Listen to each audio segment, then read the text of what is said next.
얘기할 게 되게 많아요. 반도체, 삼성전자. 조 단위의 영업이익 올라선 삼성전자 주가도 반등할까? 사실 뭐 이게 지난번에 속보치 한번 내고 이번에는 또 디테일한 이야기들을 했기 때문에 크게 반응이 있지는 않았습니다. 하지만 좀 미적지근했어요. 0.6% 삼성전자가 마이너스로 마감을 한 모습이었습니다. 실적이 2조 4천억 영업이익, 이렇게 분기 영업이익을 발표를 했고요. 하지만 메모리 적자 폭이 좀 축소가 되고 모바일과 디스플레이 부분의 실적이 예상치를 웃돌았다. 그리고 앞으로 HBM 쪽도 좀 기대할 수가 있다. 뭐 이런 얘기를 했습니다. 그 사업 부분별 영업이익 나가고 있고요.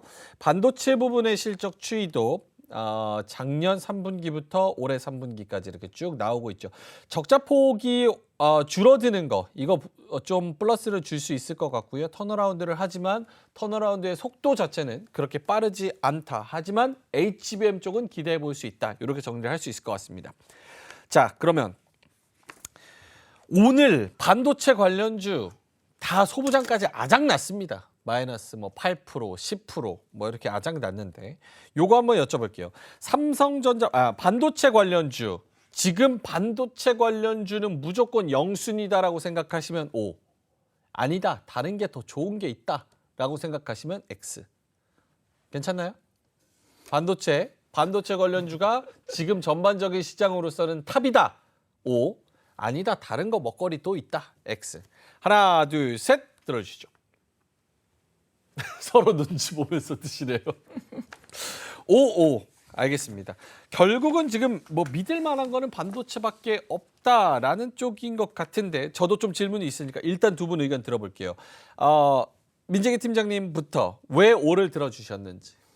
일단은 뭐 삼성전자하고 하이닉스가 실적이 나왔는데, 실적이 나오고 난 다음에 주가의 움직임은 그냥 좀 지지부진한 그런 모습이긴 한데, 그래도 시장 대비해서는 안정적인 흐름을 보여주고 있기 때문입니다. 그래서 포트를 우리가 완전히 비울 수는 없잖아요, 그죠? 주식 투자를 하고 있는데 포트를 완전히 비울 수 없고, 그래도 내년도에 증익이 예상이 되고 성장률이 나올 수 있는 쪽을 우리가 본다라면, 그래도 반도체가 올해 3, 4Q를 저점으로 턴어라운드가 기대가 되기 때문에 이런 부분들을 감안한다라면 저는 반도체 섹터가 내년도에 우리나라 전체 섹터 내에서 뭐 영업이익 증가율이라든지 영업이익 기여도라든지 코스피 내에서 이런 부분들을 감안했을 때 반도체가 워낙 큰 비중을 차지하고 있기 때문에 이 부분은 우리가 뭐 또 비워놓고는 생각하기는 좀 어렵지 않을까라는 생각이고, 또 하나 이제 문제는 그러면 이제 삼성전자하고 하이닉스를 지금 바로 이 가격에서 좋은가라는 건데,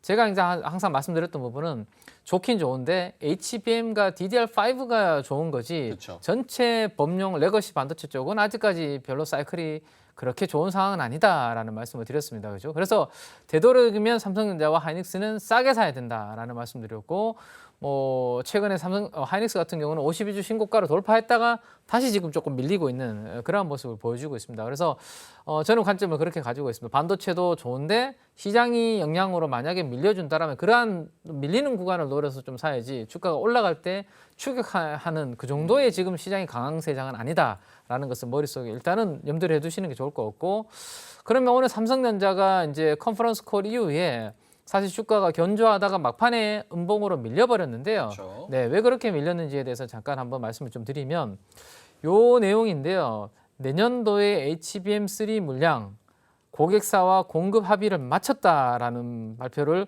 컨퍼런스 콜에서 이야기를 했습니다.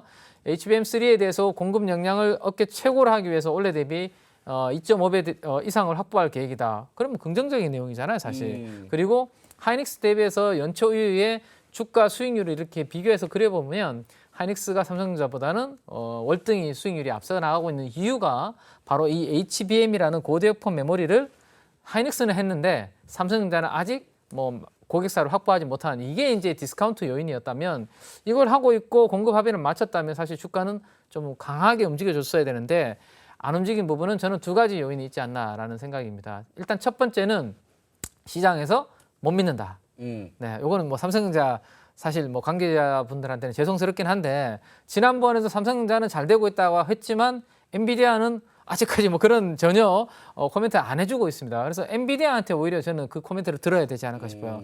삼성전자 쪽에서는 뭐 홍보팀이라든지 마케팅 쪽에서 우리 뭐 HBM 잘 되고 있고 내년도에는 하이닉스 대비해서 우리도 충분히 뭐 할 수 있다. 충분히 이야기는 할 수 있겠죠. 근데 이 부분이 엔비디아 쪽에서 좀 확인이 되어야 신뢰도가 좀 높아지지 않을까 싶은 생각이 저는 있습니다. 그래서 오늘도 회사에서는 이렇게 밝혔지만 결국에는 앞으로 조금 있어 봐야 되지 않을까라는 생각이 주가를 조금 밀어버린 이유가 될 것 같고요.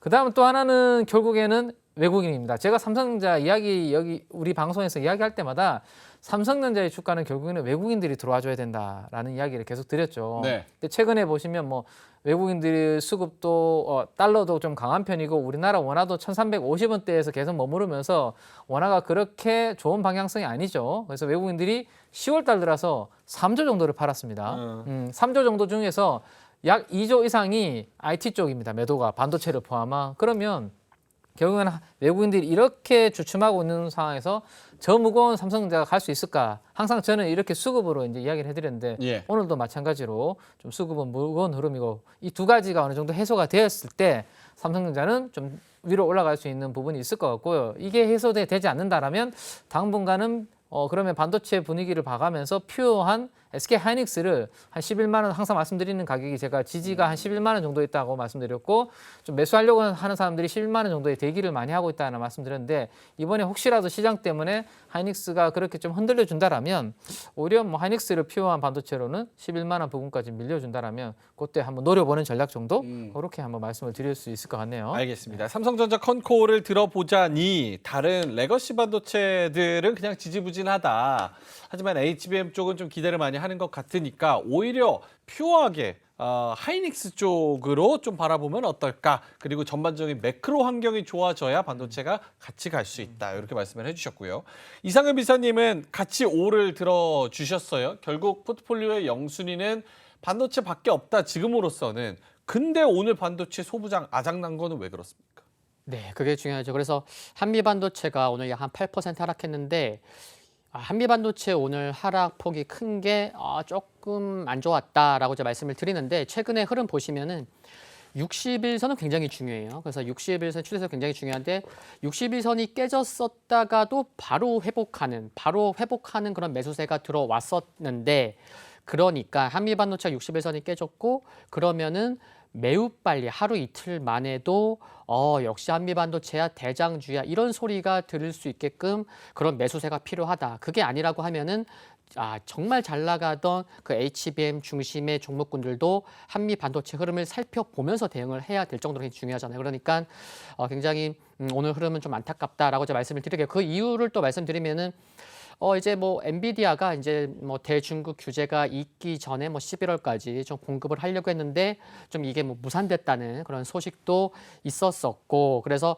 이제는 소부장 중에서도 HBM 쪽에서도 대장주인 한미반도체도 하락해 그래서 투심이 좀 이 정도로 안 좋다라는 것을 확인을 했고 근데 선택과 집중은 HBM 쪽으로는 계속 관심은 필요한 거는 맞다. 그래서 지금 뭐 시장에서 나온 전망도 보면은 그러니까 작년 대비해서 HBM 수요가 5년 후 2027년 가면은 2022년 대비해서 8배가 증가한다고 해요. 그래서 선택과 집중 이쪽으로는 정말 맞다. 그래서 뭐 SK 하이닉스도 내년 생산 물량 이미 다 매진됐다고 하고 오죽했으면은 마이크론도 이쪽 시장 뛰어들려고 하고 있잖아요. 그래서 이쪽은 계속 관심이 필요하다. 근데 좀 접근하시고 조금 뭐 예의주시하면서 좀 구체적으로 보실 분들은 한미 반도체가 빨리 60일선 위로 돌아서는지 그거 좀 중요하게 좀 보시면 좋을 것 같습니다.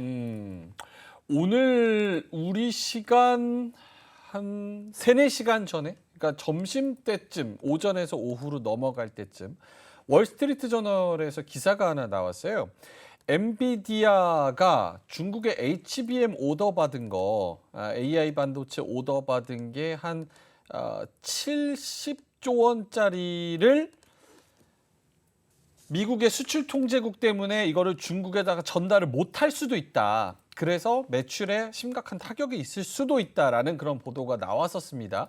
이런 걸로 반도체가 좀 우수수 같이 좀 떨어진 거 아닌가라는 생각이 드는데 이런 중국과 미국의 분쟁에 따른 반도체의 영향, 요것도 우리가 좀 고려를 해야 되는 거지. 짧게만 민재기 팀장님.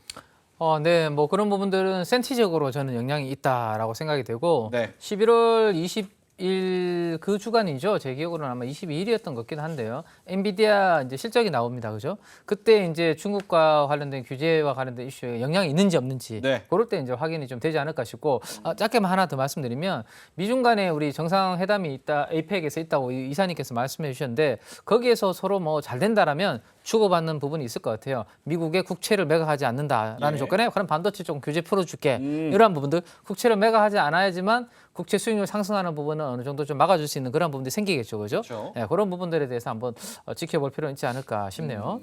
미중 정상회담에서 중국은 국채를 사주거나 혹은 매도를 그만두거나 네. 그리고 미국은 오케이 AI 반도체 조금 풀어줄게. 조금 풀어주는, 약간 네. 이런 느낌으로. 오케이 그러면 30초씩 드릴 수 있을 것 같은데 이상엽 이사님. 네. 포트에 꼭 있어야 되는 턴어라운드 할 때 증시가 턴어라운드 할 때 같이 갈 수 있는 반도체주 딱 하나만 주신다고 하면 뭐가 있을까요? 네, 오늘 보합으로 끝난 PSK 홀딩스. PSK 홀딩스. 네, 시가총액 오늘 종가로 정확히 뭐 6,005억, 6천억인데 최근에 지난주에 그 코엑스에서 반도체 대전 세덱스 2023이 열렸어요. 근데 PSK 홀딩스 관계자가 뭐라고 했냐면은 삼성전자랑 TSMC가 이 두 회사가 이쪽 이제 패키지 공정에 투자를 많이 하다 보니까 우리 회사가 4분기랑 내년 1분기에 구매 수주가 좀 많이 발생할 것 같아. 이런 얘기를 이미 했어요. 그러다 보니까 좀 다른 기업들보다 좀 상대적으로 흐름이 더 좋은 게 아닌가. 그래서 굉장히 중요한 것 같고 모멘텀으로는 이제 뭐 후공정, TSV 공정이나 이쪽에 정말 필요한 장비, 뭐 디스컴 장비, 리플로 장비 이쪽 수요가 크게 증가하고 있다는 거 중요해서 이쪽에서 보시면 좋을 것 같고 매수가는 26,000원, 목표가는 뭐 34,000원, 손절가는 24,000원 보고 있습니다. 알겠습니다. 이로운 경제 채널 EBC